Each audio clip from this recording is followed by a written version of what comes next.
Hi everyone, my name is Marilu Areño. Welcome back to my channel, The Teacher's Best Friend. During the last blog, I discussed the Domain 1, which is planning and preparation under the framework of professional practice. I would like to emphasize that this framework was developed by Charlotte Danielson. In this episode, I will share with you the Domain 2, which is about the classroom environment. The classroom environment is considered as a critical aspect of teachers' skills in promoting learning. Students will not be able to focus on academic content if their environment is not comfortable and safe, or if it is chaotic. In my opinion, this topic is vital for teachers because no matter how knowledgeable you are with your content, a little or no learning will take place if your classroom environment is poor. Domain 2, the classroom environment. It is divided into 5 components. 1. Creating an environment of respect and rapport. 2. Establishing a culture for learning. 3. Managing classroom procedures. 4. Managing student behavior. And number 5, organizing physical space. So let's start. Don't forget, if you have questions or suggestions, please write them on the comments down below. Component 2A, creating an environment of respect and rapport. Let me ask you a question first. Do you remember your favorite teacher? Or do you remember your least favorite teacher? The answer usually for favorite teacher is the teacher who treated you with respect and the teacher who made you believe that you are capable of doing great things. And of course, your least favorite teacher is the one who made you experience embarrassment or the one who undermined your ability as a student. These experiences as a student, whether positive or negative, can make or break your perception of yourself. Therefore, a teacher must create an environment with mutual respect and trust to build the strong character in his or her students. How do we build an environment of respect and rapport? It is by the way we interact with our students. If we treat our students with dignity, they will be willing to take intellectual risk. High level of respect and rapport is creating an environment of friendliness and openness. But teachers should be careful not to be seen by students as a friend or a pal. There must be a boundary between a teacher and an adult in the classroom. There are times a teacher projects a firm demeanor and business-like atmosphere, but behind this demeanor is a caring teacher. The students are not offended with a strict teacher if they can sense that the teacher cares and sets high expectations on them. A strict teacher with caring attitude is more effective than a teacher who just allows students to get by and not expecting high performance from them. Another aspect of creating an environment of respect and rapport also relates on how students are permitted to treat one another. Teachers must not allow students to treat fellow students with a disrespecting manner. This is also where the bullying starts. Teacher must not tolerate wrong behavior and bullying in the classroom. In a nutshell, teachers demonstrate skills in establishing an environment of respect and rapport through their words and actions in the classroom. Component 2B, establishing culture for learning. A classroom with a strong culture for learning is when everyone, including the teacher, is engaged in pursuits of value, and not but by just getting by, or what we commonly say, we're just killing time. How do we know if there is a culture of learning in a classroom? The students and teachers takes pride in their work and give their best effort. The students and teachers believe that it is cool to be smart and good ideas are valued. There is a high expectation for all students. Teacher needs to set the bar high for his or her students. Students are willing to work hard to live up with those expectations. Students put effort, and that effort is rewarded. The classroom is characterized as a cognitively busy place, not just any busy work. Teachers must know how to distinguish between cognitively busy work or just busy work. The teacher insists on, and the students accept the obligation. In most schools, athletes are celebrated and recognized for their accomplishments, and this is not a bad idea at all. However, to create a culture of learning, the schools must also recognize the academic achievement the same way. The students that are placed in honor roll or principal's list are being celebrated and not being ridiculed or referred to as geeks or nerds. Academic honor roll and trophies must be given prominent place in school. Component 2C, Managing Classroom Procedures. Smoothly functioning classroom is a prerequisite to good instruction. The best content and the best instructional techniques are worthless in a chaotic classroom, and this is where some of the teachers fail. Teachers must develop classroom procedures for the smooth and efficient operation of the learning environment. One of my favorite person who wrote a book about classroom procedure is Harry Wong, and the title of the book is The First Days of School. I use this book as my guiding principle in developing classroom procedures. Probably in my future discussion, I will share this to you as well. Veteran teacher or administrator can easily spot a poorly managed classroom.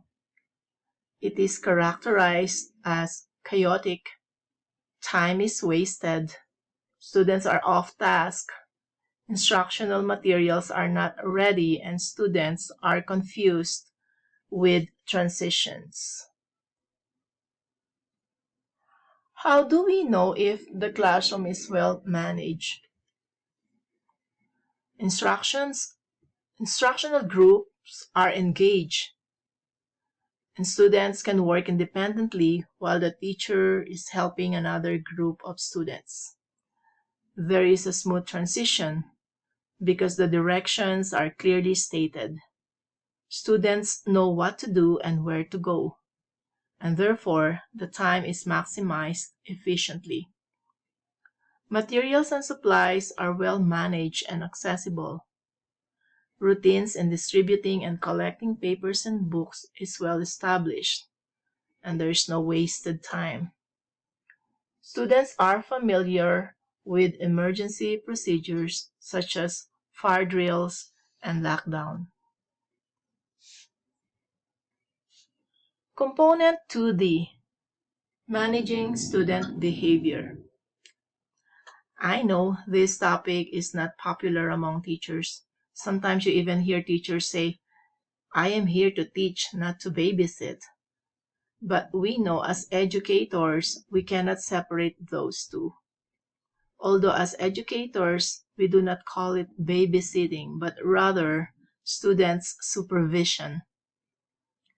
A teacher cannot teach if the student's behavior is out of control, where students are running around, they are defying the teacher, They engage in fighting and rowdy behavior and so on and on. An experienced teacher recognized that some of this behavior is actually a result of other causes. Like, for example, some students are acting out because they are not prepared. They act out to camouflage to divert the teacher's attention. If the task provided by the teacher is not engaging, then the students tend to engage in some unwanted activities. And sometimes misbehavior manifests due to poor social skills or low self-esteem. But how are we going to manage students' behavior? The teachers need to develop a set of conduct and standard of behavior in the classroom. And the best way to achieve this is to involve the students. When students are involved in setting the classroom rules, they will feel safe and they will abide by the standard that they agreed upon. How do we characterize a well-run classroom? First, expectations is clear to everyone and it is posted in the classroom so that students will be reminded at all times. The set rules and standard of conduct are appropriate to the developmental level of the students. What do you mean by that? It means you cannot expect a preschool student to just sit for hours and expect him not to stand up and move around. So when we are developing rules, we must consider the age group and developmental levels of our students.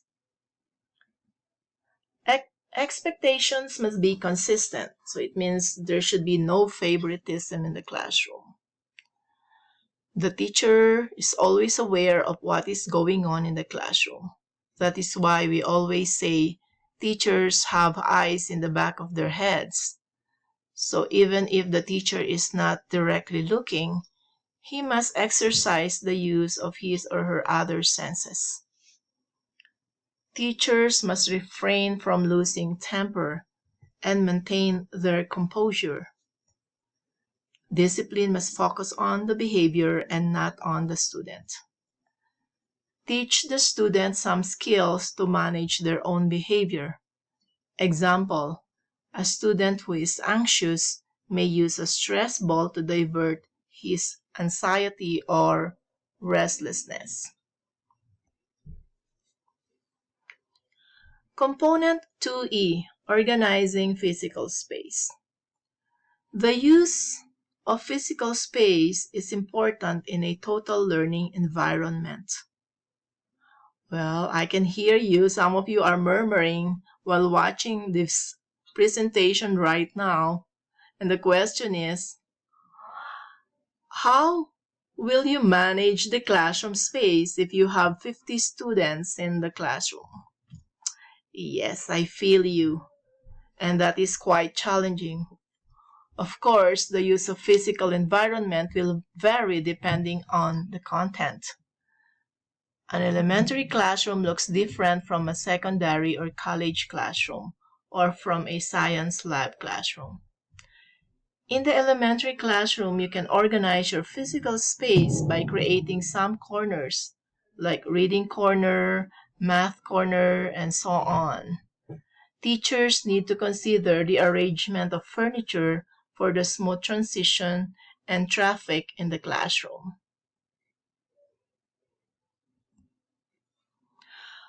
What are the things or the characteristics that we need to consider in organizing the physical classroom space? First, we must consider the safety of the students. Free the entrance door and exit door of any barriers in case of emergency. There should be no dangling cords or cords lying around the floor. And chemicals are stored and labeled properly.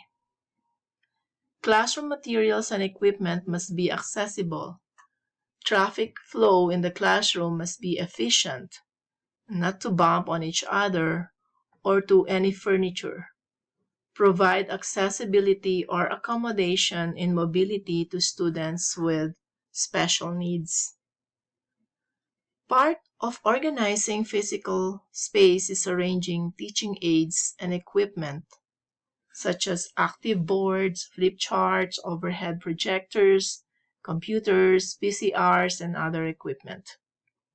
It is important to check that the equipment are running smoothly and they are not broken, of course.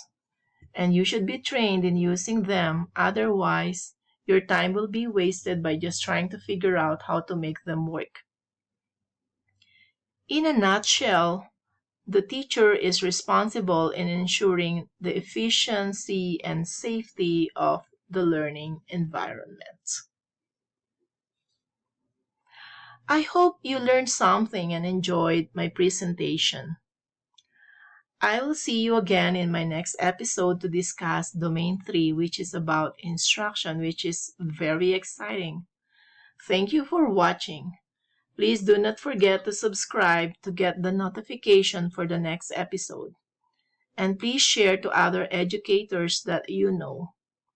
The advocacy of teachers' best friend is to support teachers to become master teachers and be proud to be teachers. Please comment down below if you have suggestions or questions. Thank you very much for watching. See you next time, and to God be the glory.